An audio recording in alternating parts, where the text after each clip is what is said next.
Yang membuat Scream 7 terasa istimewa adalah keterlibatan Kevin Williamson, sang penulis naskah dunia Scream, yang kini duduk sebagai sutradara.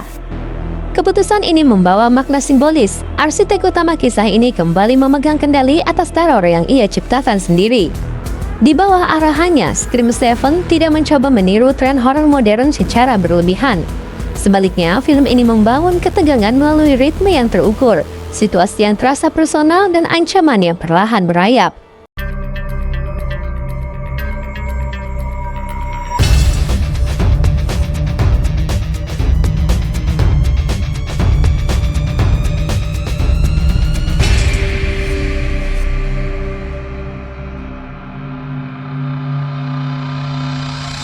Halo semuanya, selamat datang di Bintang 5 Channel dalam program acara Movies Movie Inside Story, di mana program ini akan selalu membahas film dan juga drama dengan analisis mendalam dan sudut pandang yang berbeda.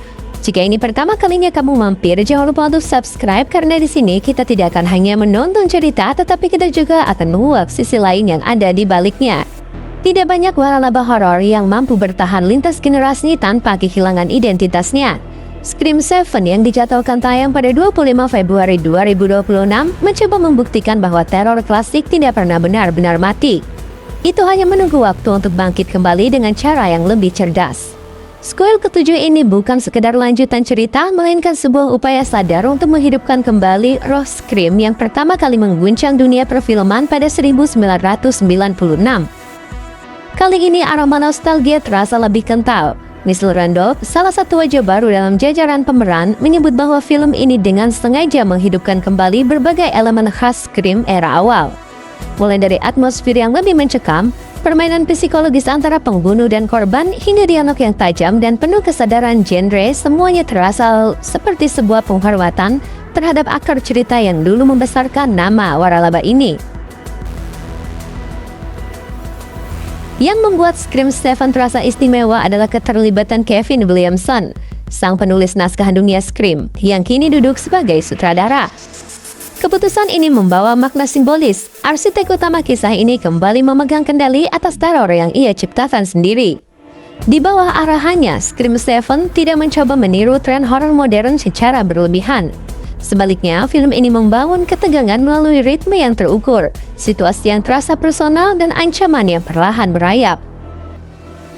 Williamson tanpa memahami bahwa ketakutan sejati tidak selalu berasal dari kejutan mendadak, melainkan dari rasa tidak aman yang terus menghantui. Bagi Michelle Randolph, pengalaman terlibat dalam proyek ini terasa jauh berbeda dibanding perannya di serial Landman. Jika serial tersebut berkutat pada konflik manusia dan landscape keras Texas, Scream 7 justru memaksanya tenggelam dalam dunia jeritan, kejaran maut, dan paranoia. Namun menariknya, Randolph mengaku proses syuting kali ini berjalan lebih terkendali, sebuah kontras dengan reputasi Scream yang identik dengan teriakan tanpa henti. Salah satu momen paling dinanti adalah kembalinya Neve Campbell sebagai Sidney Prescott. Setelah sempat absen karena persoalan kontrak, hadirannya kembali terasa seperti potongan puzzle yang akhirnya lengkap. Bersama Courtney Cobb dan David Arquette, trio legendaris ini kembali memperkuat fondasi emosional cerita. Sidney Prescott tidak lagi hadir sebagai korban yang terus berlari dari masa lalu. Ia kini digambarkan sebagai sosok yang membawa beban trauma, pengalaman, dan ketahanan. Interaksinya dengan karakter generasi yang baru menciptakan lapisan cerita yang lebih dalam tentang bagaimana kekerasan masa lalu terus membekas, bahkan ketika luka fisik telah lama sembuh.